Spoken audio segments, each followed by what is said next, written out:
안녕하세요. 저는 세교 성전을 섬기고 있는 박유진 성도입니다.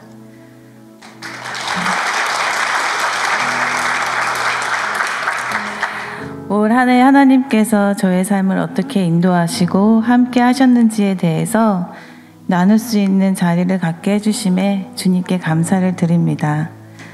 저는 모태신앙으로 결혼 후 남편과 함께 서울에서 신앙생활을 하고 있었습니다.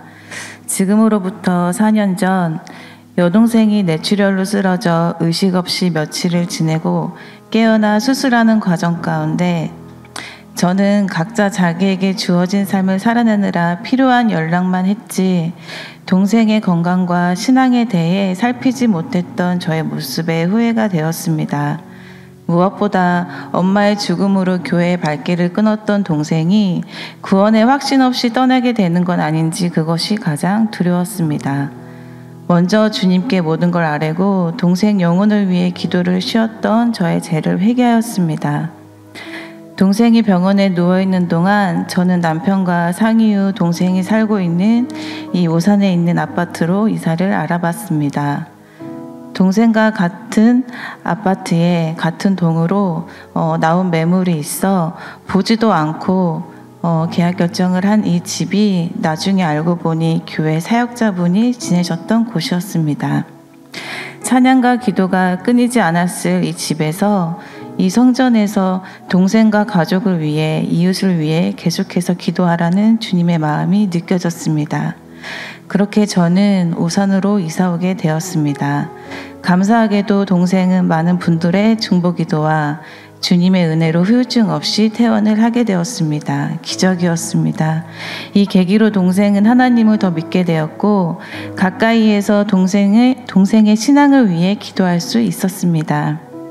작년 연말쯤에 동생을 통해 알게 된 같은 아파트에 살고 계신 학부모 몇 분을 동생과 집으로 초대해 식사 교제 시간을 가졌습니다.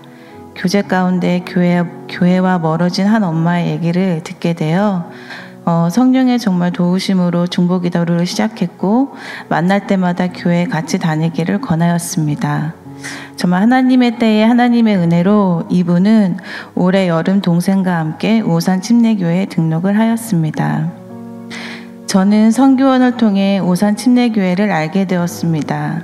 저희 3살, 5살 아이들 선교원 하원 후에 아파트 놀이터에서 매일 한두 시간씩 놀다가 집에 들어가는데요. 저희 아이들 하원 시간과 비슷한 한 친구가 있었습니다. 그래서 그 친구와 그 친구 어머님과 매일 만나게 되니 좀 가까워졌습니다.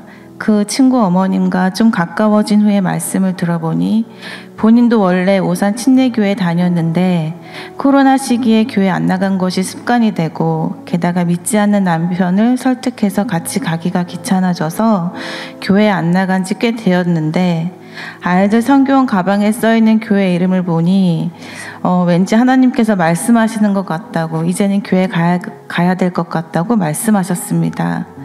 그 고백을 들었을 때 얼마나 기쁘던지요. 하나님은 가방을 통해서도 일하십니다. 그 후에 온 가족이 교회에 왔었다는 소식을 들었습니다. 저에게는 알고 지낸 지 15년쯤 된 언니가 있습니다.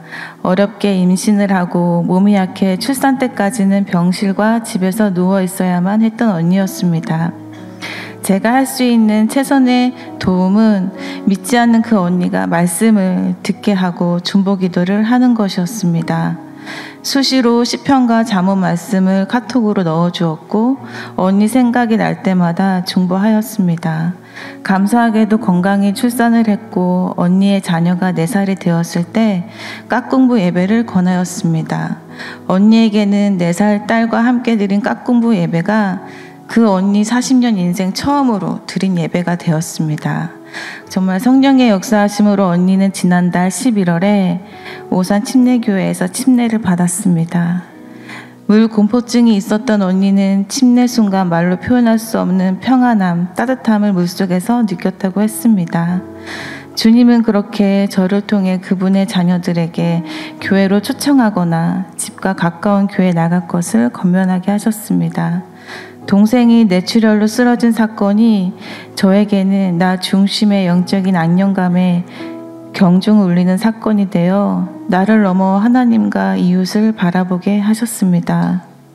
그리고 주님께서 맡기신 영혼들을 위해 중보하면 하나님의 섭리 가운데 만남이 이어지고 만나게 하신 주님의 뜻, 만남의 목적이 주님의 선하신 뜻이 이루어짐을 경험하였습니다.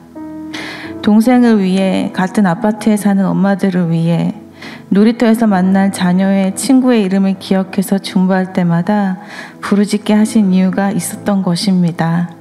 지난달 침례를 받았던 언니를 위한 중보는 하나님께서 7년 전부터 하게 하셨습니다. 앤드류 머레이 목사님께서는 그리스도의 기도학교라는 책에서 중보기도는 사람마다 마음만 먹으면 누구나 닿을 수 있는 곳에 구원을 가져다 놓는 중요한 수단으로서 하나님께서 지정하신 것이라고 쓰셨는데 이 말씀이 참 마음에 와닿습니다. 우리는 이웃을 향한 관심과 사랑을 하는 것이 절대적인 의무이고 한 영혼을 위한 중보기도를 할 때 주님은 그 기도하는 한 사람을 통해 크게 역사하심을 분명히 알게 하셨습니다.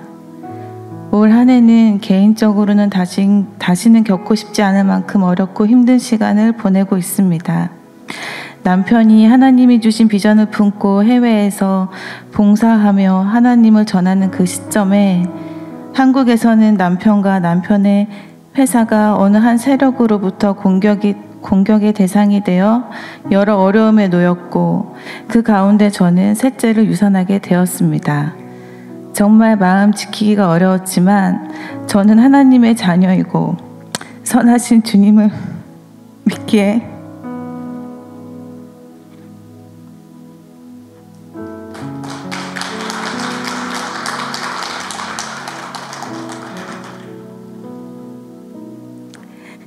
이 상황에 대해서 원망할 수도 없었습니다.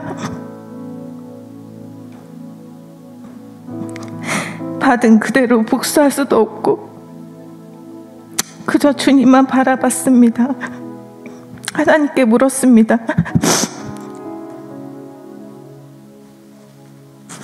아무것도 할 수 없는 이 상황에 제가 무엇을 할 수 있는지 묻는 기도 가운데 나온 말씀은 범사에 감사하라, 쉬지 말고 기도하라는 말씀이었습니다.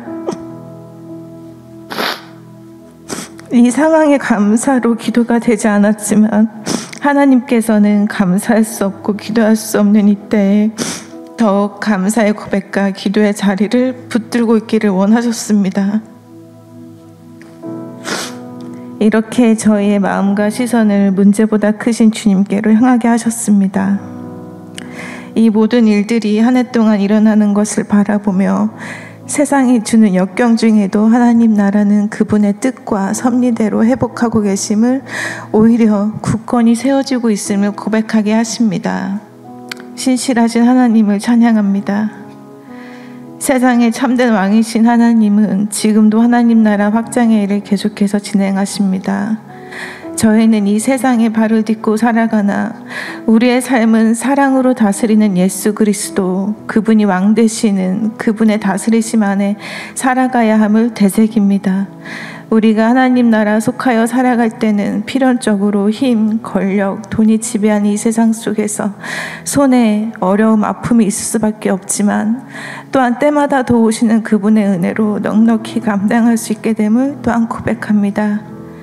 하나님을 더욱 사랑하고 이웃을 사랑하여 물이 바다를 덮음같이 여호와를 아는 지식이 세상에 충만해질 때까지 기도함으로 하나님께서 주도적으로 이끌어 가시는 하나님 나라 확장에 쓰임받기를 소망합니다.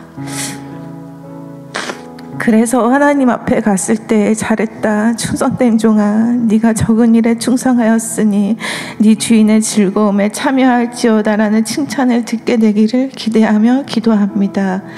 또한 다가오는 2024년도에도 주님의 은혜를 더욱 발견하고 경험하고 증거할 수 있는 멋진 일들이 일어날 것을 기대합니다. 다시 한번 주님을 간증하는 귀한 자리를 허락하신 하나님께 감사를 드리며 오직 주님만이 감사 찬양 영광 받으시기를 바랍니다. 들어주셔서 감사합니다.